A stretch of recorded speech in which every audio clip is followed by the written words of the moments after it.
By now, I'm sure most of you know that this entire federal prosecution of Donald Trump didn't have to go this way. But what I mean by that is different than what we're going to talk about right now. In general, when we say it didn't have to go this way, we all understand. Any other normal person, when authorities come to you and say, hey, you took all this stuff, you got to give it back. And then they ask you again and again, and they send letters and they send people and meet with you and say, you've got to give it back. Most of us would say, here, take the stuff back. And in that sense, this never had to go this way. But there's a new report about an even more relevant and pressing way in which it didn't have to go this way. It is being reported by the Washington Post that Donald Trump rejected his lawyer's efforts to avoid the indictment from happening in the first place. And this truly is classic Trump. And it tells us a lot about how the next several months, into the next 18 to 24 months, quite frankly, are likely to go. Let's take a look at this. This is a great report by Josh Dawsey and Jacqueline Alamany. Trump rejected lawyers' efforts to avoid classified documents indictment. The former president was not interested in attempting to negotiate a settlement in the classified documents investigation. One of Donald Trump's new attorneys proposed an idea in the fall of 2022. This is months ago now, months ago. The former president's team could try to arrange a settlement with the Justice Department. The attorney, Christopher Keyes, wanted to quietly approach justice to see if he could negotiate a settlement that would preclude charges, hoping Attorney General Merrick Garland and the department would want an exit ramp to avoid prosecuting a former president. Keyes would hopefully take the temperature down, he was telling others, by promising a professional approach and the return of all documents. But Trump was not interested after listening to other lawyers who urged a more pugilistic approach. Just wait until you hear who those lawyers were. The article goes on. So Keyes never approached prosecutors, according to three people briefed on the matter. Special counsel was appointed months later. The rest is history, as we now know. Keyes, a former Solicitor General of Florida, who was paid $3 million up front to join Trump's team last year, declined to comment. That quiet entreaty last fall was one of many occasions when lawyers and advisors sought to get Trump to take a more cooperative stance in a bid to avoid what happened Friday. The Justice Department unsealed an indictment, including more than 36 criminal counts, as we now know. Trump, 77 years old, now faces the most legally perilous moment of his life playing out in federal court, charges that could bring decades in prison, as we talked about in the previous segment.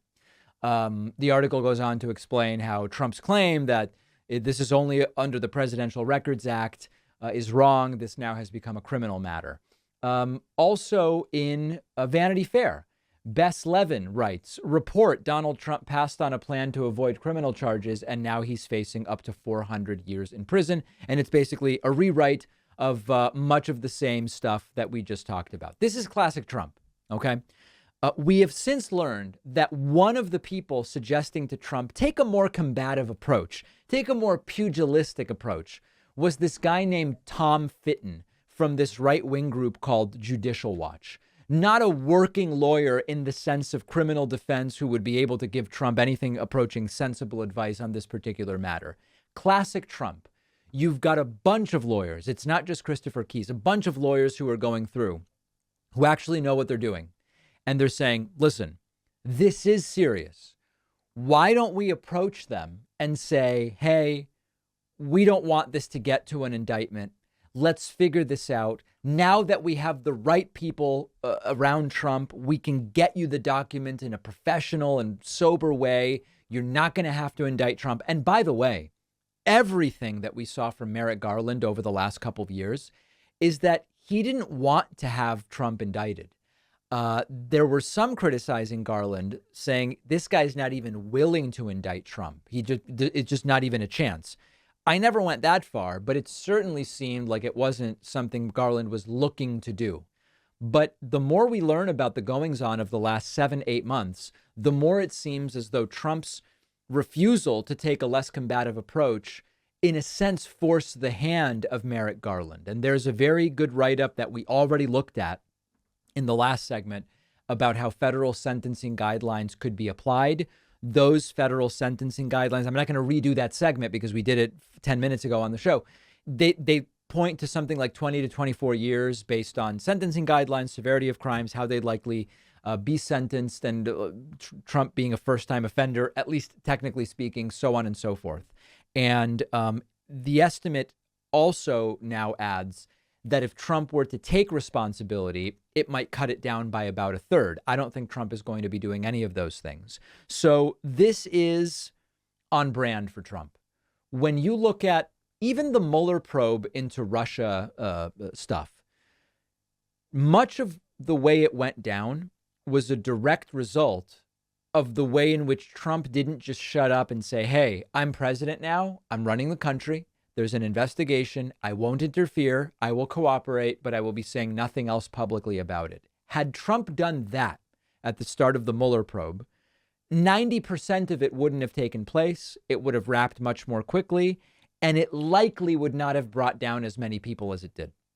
Instead, Trump was tweeting about it daily, making comments during press conferences, making attacks on Mueller and investigators, and actually giving new leads to investigators about things that they should be looking at. So it was self-inflicted. This may end up being, we don't know, we're speculating, this may end up being the greatest example in Trump's life of opting for a path because of his personality, because of his ego, because of his narcissism, or whatever. This may be the single decision Trump made, which is to say to his lawyers, don't go in and negotiate me out of an indictment. This may be the decision that ends Trump's public life. It may not be, but it may, and we're going to continue following it. Let's now discuss what the next 18 months are going to look like for the American political system. The weather is about to start warming up, and that often means sweating and chafing and sticking.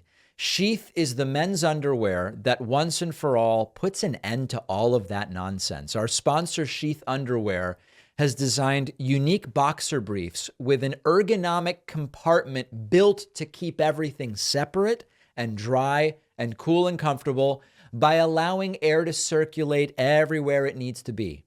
No more readjusting all day. Sheath offers a huge variety of designs and patterns. Over 500,000 pairs have already been sold. Also, check out their super comfortable bamboo t-shirts. Sheath has amazing customer service, super fast shipping, along with over 20,000 five-star reviews. Sheath is also actively working with multiple nonprofits that deal with mental health and homelessness, which you support when you get Sheath Underwear. I've had a great experience with Sheath Underwear. I know you will too. Head on over to sheathunderwear.com/Pacman and use the code Pacman for 20% off. The link is down below.